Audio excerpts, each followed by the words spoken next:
À l'automne dernier contre la loi Taubira.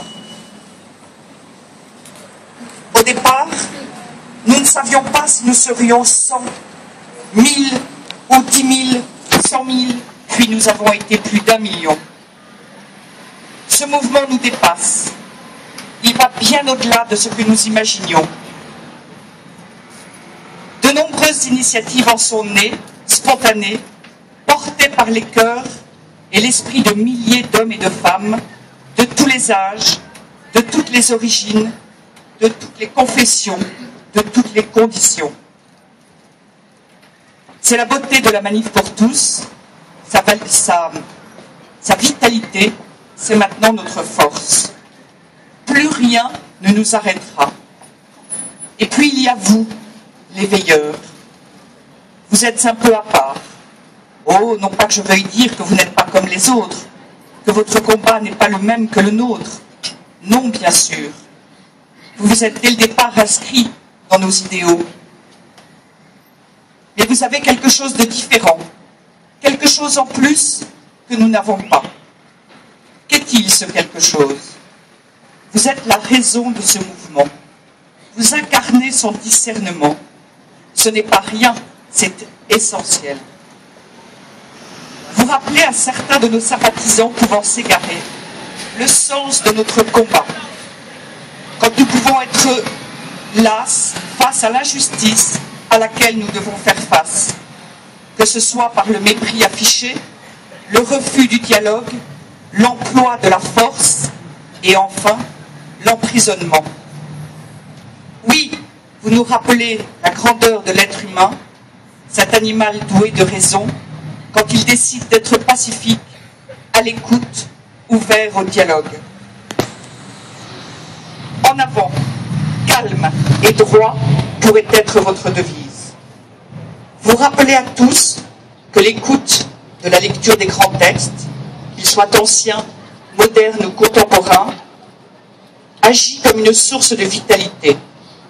Et je dirais même plus, c'est une nécessité quand elle ne devrait pas être une obligation pour ceux qui œuvrent pour l'intérêt général ou le bien commun. Vous êtes nés après le 24 mars. Ce n'est pas un hasard. Vous avez été la réponse prodigieuse à la violence gratuite, absurde, politique.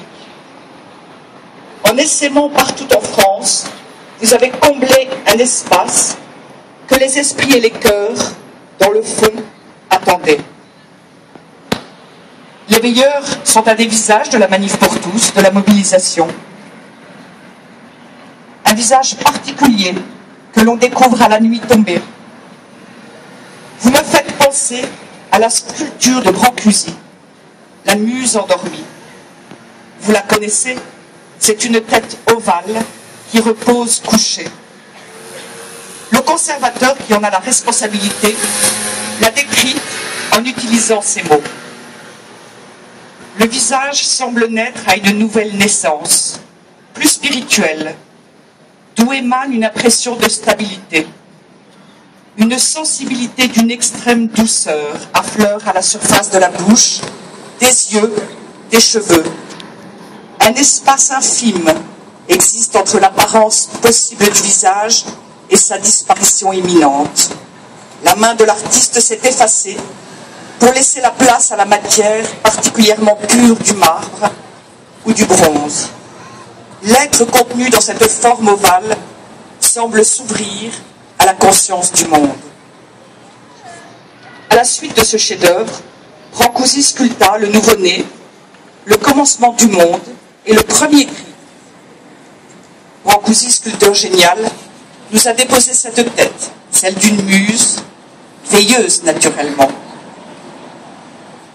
D'un côté, il y a le jour, les manifestations, l'énergie fantastique qu'elle demande pour convaincre chaque individu de venir battre le pavé, en étant assuré que les organisateurs feront bien les choses. Slogan intelligent, respect de l'autre, sécurité assurée. De l'autre côté, il y a la nuit, les veillées, l'engagement qu'elle demande également pour conduire en ces temps agités, avec la raison, la réflexion, ces longues soirées. La manif pour tous a surpris le monde politique, associatif. Aucun mouvement comparable n'a eu cours dans notre histoire. Nos adversaires cherchent à tout prix à nous inscrire dans des héritages frauduleux. Ceux qui sont plus ouverts nous observent surpris. Et puis, il y a la foule immense, celle des anonymes, ouverte, généreuse, qui a compris que nous réinventons la politique. Vous avez activement participé à l'édification de l'image et de l'esprit de la mobilisation, en cassant les codes, en inventant une action politique d'un nouveau genre. Je dois vous le dire avec humilité, vous nous avez surpris. Mais nous avons vite compris qui vous êtes. Et l'un ne va plus sans l'autre. La manif pour tous ne va pas sans les veilleurs. Nous sommes les deux faces d'une même médaille. Vous êtes les gardiens d'une promesse, celle que nous, organisateurs, sortis de nulle part, avons fait un soir du 17 novembre dans le froid de l'automne.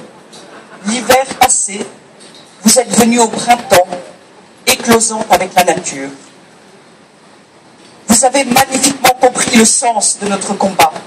Vous l'avez porté au firmament, sous la voûte céleste, dans cette presque nuit qui est tout sauf noire pour ceux qui veulent bien la voir avec le cœur et ouvrir les yeux.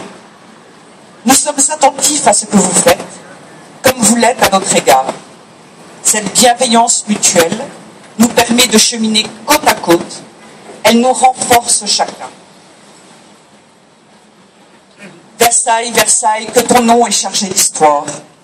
Ce soir, à nouveau, vous la prolongez. Vous continuez d'inscrire cette ville dans l'histoire peu commune de notre peuple. Versailles, cousine si proche de Paris et si éloignée à la fois. Proche, car située à un battement d'aile de Paris, éloignée parce que ses habitants sont fidèles à de très vieux engagements, à une histoire hors du commun, que le patrimoine de votre ville nous rappelle à chaque instant. Versailles, foyer de la culture française, haut lieu par excellence de son rayonnement. Versailles, épicentre de ce grand siècle inouï, admiré par le monde entier, copié, et dont est sorti tant et tant d'idées et de mœurs nouveaux.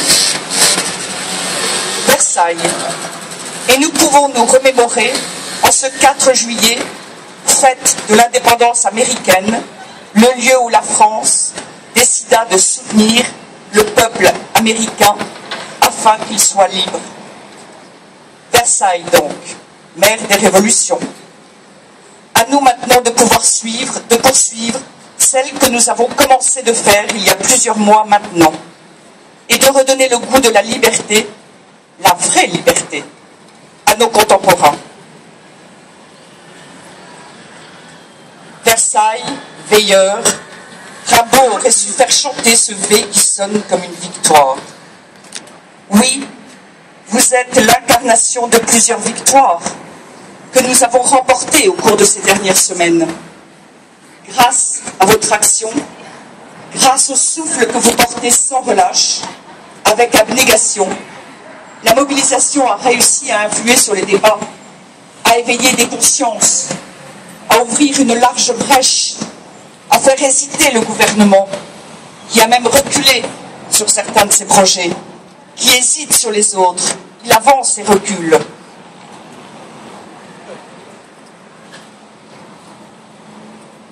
Et ce n'est pas fini.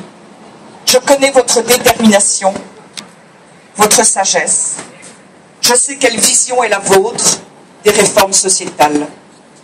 Nous le partageons tous. C'est pourquoi je suis là ce soir, pour vous dire merci. Car sans vous, la mobilisation ne serait rien. Vous êtes le brasier du mouvement, et je dirais ce soir, de cette révolution de velours que nous menons ensemble. Pour tout cela, je vous remercie.